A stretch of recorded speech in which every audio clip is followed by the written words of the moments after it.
Oi, gente, sejam todos bem-vindos à disciplina História e Cultura da Educação Afro-Brasileira e Indígena. Eu sou a professora Alda Soares e estarei com vocês durante essa jornada. Sou formada em Pedagogia e trabalho na área de Educação do Instituto Federal de Educação, Ciência e Tecnologia do Maranhão. Sou mestre em Educação pela Universidade Federal do Piauí e também tenho formação em História e Ciências Humanas pela Universidade Federal do Maranhão. Vai ser um prazer imenso conduzir essa disciplina com vocês, que traz ricos diálogos tanto para a nossa formação profissional como também para a nossa formação pessoal. Vamos lá?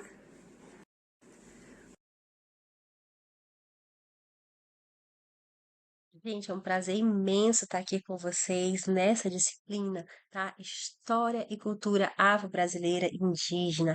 Então, o que que essa disciplina tem a ver com a formação do professor de Ciências Biológicas, tá? Vou destacar para vocês aqui alguns itens. Então, essa disciplina, ela tem uma contribuição com a formação cidadã e ética de vocês. Então, ela promove a consciência histórica, social e cultural dos processos de marginalização, resistência e contribuição dos povos indígenas e afrodescendentes na construção do Brasil, desse nosso Brasil. Isso desenvolve um olhar mais crítico, ético e empático, que é essencial para os futuros educadores, né? São 5 pontos que eu trago para vocês aqui da colaboração dessa disciplina na formação do professor de ciências biológicas, que esse foi o primeiro. O segundo tem a ver com a interdisciplinaridade com as ciências biológicas. Os povos indígenas, meu povo, e os afro-brasileiros detêm conhecimentos milenares sobre ecossistemas, biodiversidade, plantas medicinais, manejo sustentável da terra, entre outros. Então, é muito importante que haja a integração dessas sabedorias, tá? Integrar essas sabedorias com a biologia moderna enriquece a nossa prática pedagógica e amplia a compreensão científica em contextos locais. É muito importante que haja essa compreensão do quanto todos esses conhecimentos podem somar em nossa prática docente. O terceiro ponto que eu trago para vocês é o combate ao racismo estrutural e à exclusão, gente. Isso é sério e é extremamente importante. Então, formar educadores conscientes das desigualdades históricas e estruturais permite que atuem como agentes de transformação social. E onde que nós vamos, né, ser agentes de transformação social? Na nossa sala de aula, na comunidade onde nós vivemos, fazendo o quê? Desconstruindo estereótipos, valorizando identidades historicamente isoladas, tá bom? O quarto ponto em relação ao que soma na nossa formação, tá? É a atuação em contextos diversos. Então, os professores de ciências, muitas vezes, eles lecionam em áreas rurais, indígenas, quilombolas. Então, é muito importante conhecer as culturas, as línguas, as tradições e os modos de vida desses povos, porque isso é essencial para uma educação contextualizada, respeitosa e eficaz. Então, imagine você sendo formado em uma área que não tem comunidade indígena, que não tem comunidade quilombola, que não detém desses conhecimentos, desses saberes. Então, você vai, de repente, trabalhar numa comunidade dessa, você pode se sentir pouco perdida. Ah, o que que eu vou fazer lá? Então, é, quando nós conhecemos, quando nós nos instruímos, nos munimos de conhecimento, sobre os diversos contextos, nós conseguimos atravessar, conseguimos trabalhar e somamos e ganhamos muito também nesse processo, tá?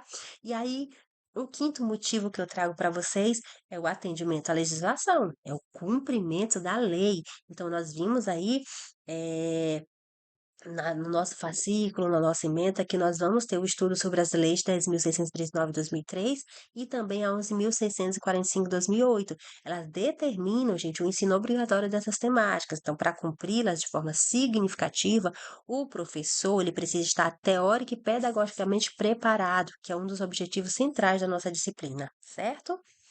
Então, nós temos que entender que para o licenciando em ciências biológicas, essa disciplina amplia não só sua visão de mundo e sua capacidade de ensinar, mas também o compromisso com uma educação mais justa, mais plural, mais científica e respeitosa da diversidade biocultural do país, tá? Do Brasil. Então, é muito importante que vocês aproveitem o máximo dessa disciplina, certo?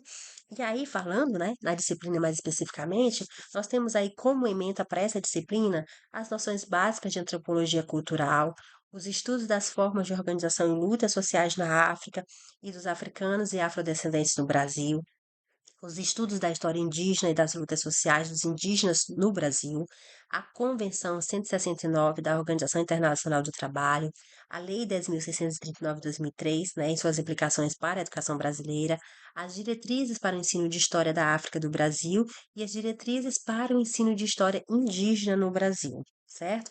Então, o objetivo geral dessa nossa disciplina é contribuir para uma formação reflexiva sobre os elementos que caracterizam a formação cultural brasileira, visando debater o reconhecimento das matrizes africanas e indígenas na cultura brasileira, certo? Entre os conteúdos, nós vamos ter a divisão em quatro unidades, tá? Na nossa unidade um, que eu intitulei de Introdução à Antropologia Cultural, nós vamos ter as noções básicas de antropologia cultural, conceitos fundamentais e as áreas de estudo, o etnocentrismo e relativismo cultural, a diversidade cultural na África e entre os povos indígenas no Brasil.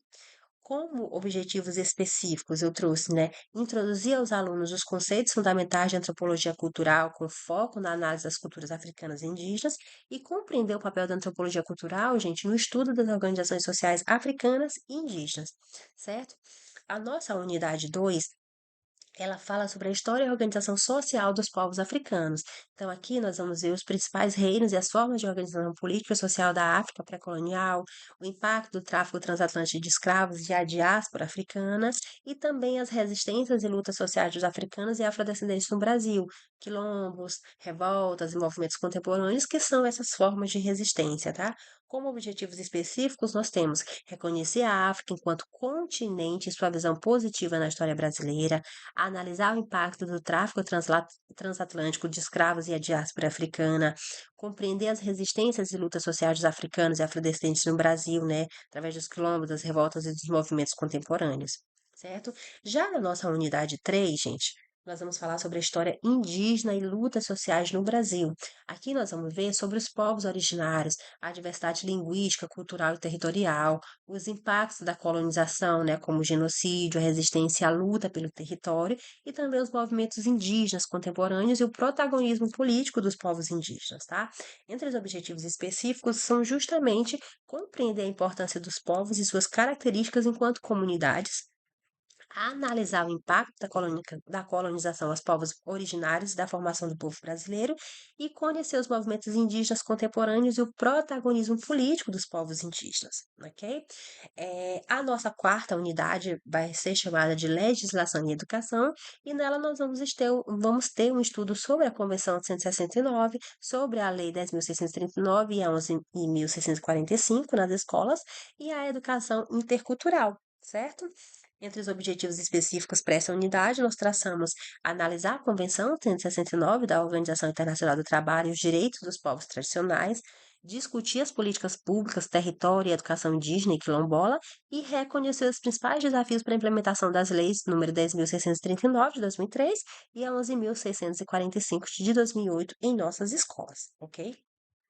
Como procedimentos de ensino, nós temos aqui a participação em atividades presenciais, a leitura e interpretação do fascículo, o estudo de materiais disponibilizados, a resolução de atividades no ambiente virtual de aprendizagem e a resolução, logicamente, das avaliações presenciais, tá? Por falar em avaliação, gente, nós teremos na unidade um uma atividade de envio de arquivo único, certo? Na unidade 2 nós teremos um fórum avaliativo, na unidade 3 nós temos o estudo de caso, né, falando sobre o manejo ambiental indígena e a preservação da biodiversidade. E na unidade 4 a atividade avaliativa consiste em um vídeo comentário a ser postado no YouTube que vocês vão fazer. A explicação detalhada de todas essas atividades gente, estão no plano de ensino, certo?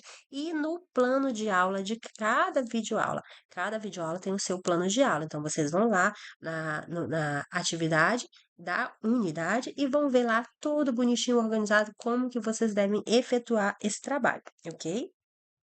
Como recursos, nós vamos utilizar os fascículos impressos, né, e digitais, o ambiente virtual de aprendizagem, suas ferramentas, os vídeos e documentários, textos complementares.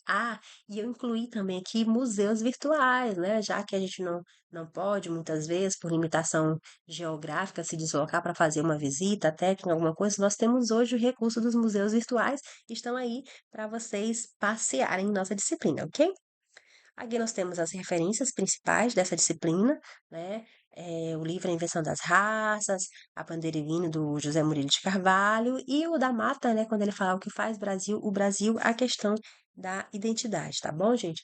Então, ao iniciar essa disciplina, abrimos espaço aí para escutar vozes silenciadas pela história e aprender com saberes que a sustentam, né? Que sustentam a sua identidade, a resistência e a diversidade do nosso país.